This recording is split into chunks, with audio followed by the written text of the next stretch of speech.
नमस्कार, तुमच्या सर्वांचं स्वागत करतोय आपल्या चॅनलवर। मित्रांनो, तुम्हाला सांगू इच्छितो, गेल्या काही दिवसापासून मराठा समाजाला आरक्षण मिळावं यासाठी मनोज जरांगे पाटील यांचं आंदोलन उपोषण चालू आहे। हे सर्व चालू असताना जे आहे मनोज जरांगे पाटील यांच्याकडनं अनेक गोष्टी केल्या जात आहे, परंतु आता या प्रकरणामध्ये जे आहे थेट बाळासाहेब आंबेडकर यांनी देखील उडी मारलेली आहे। बाळासाहेब आंबेडकर यांनी उडी मारली आणि त्यांनी त्यासोबत मनोज जरांगे पाटील यांच्याबद्दल काही वक्तव्य केले। त्यांनी बोलत असताना जे आहे त्या ठिकाणी त्यांनी काल परवा एक ट्विट केलं। त्या ट्विटमध्ये त्यांनी थेट मनोज जरांगे पाटील यांना जे आहे तुम्ही आरक्षणासाठी सरकारविरुद्ध लढत आहे किंवा तुम्ही ज्या मराठ्यांसाठी लढत आहे, तर तुम्हाला माहित आहे का सरकारमध्ये कोण आहे? आताच्या सरकारमध्ये एकनाथ शिंदे, अजित पवार, राधाकृष्ण विखे पाटील, अशोक चव्हाण, नारायण राणे यांच्यासारखे प्रस्थापित नेते आहेत आणि तुमचा लढा त्यांच्या विरोधात आहे असं बोलत त्यांनी जे आहे त्या ठिकाणी अनेक गोष्टींचे प्रश्न उपस्थित केलेले आहे।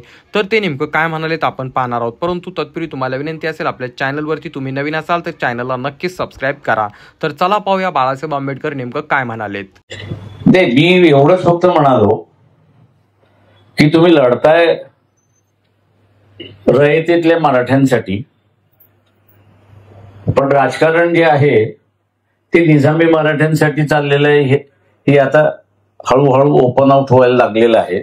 त्याच्यातून बाहेर पडा आणि रयतेतल्या मराठ्यांचाच लढा उभा करा अशी परिस्थिती आहे। तुम्ही म्हणता की रयतेच्या मराठ्यांसाठी लढा उभारला पाहिजे, तुम्ही गरजवंत मराठा नावाची टर्मिनॉलॉजी वापरली होती। नाही, रयतेतलाच मराठा ही माझी टर्मिनॉलॉजी आहे, तेवढंच। गरजवंत मराठा असं पण तुम्ही नाही, गरजवंत मराठा माझा शब्द नाही आहे।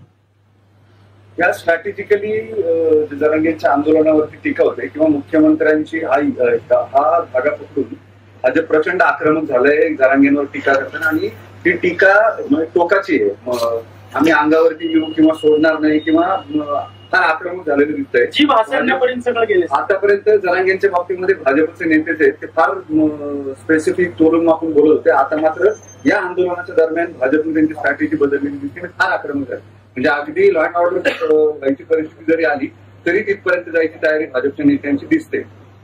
वगैरे थोडक्यात इतके दिवस बॅक फुटले होते, आता ते एकदम फ्रंटला येऊन माझं एवढंच फक्त त्याच्या ओबीसी म्हणणं आहे की या ट्रॅप मध्ये अडकू नका।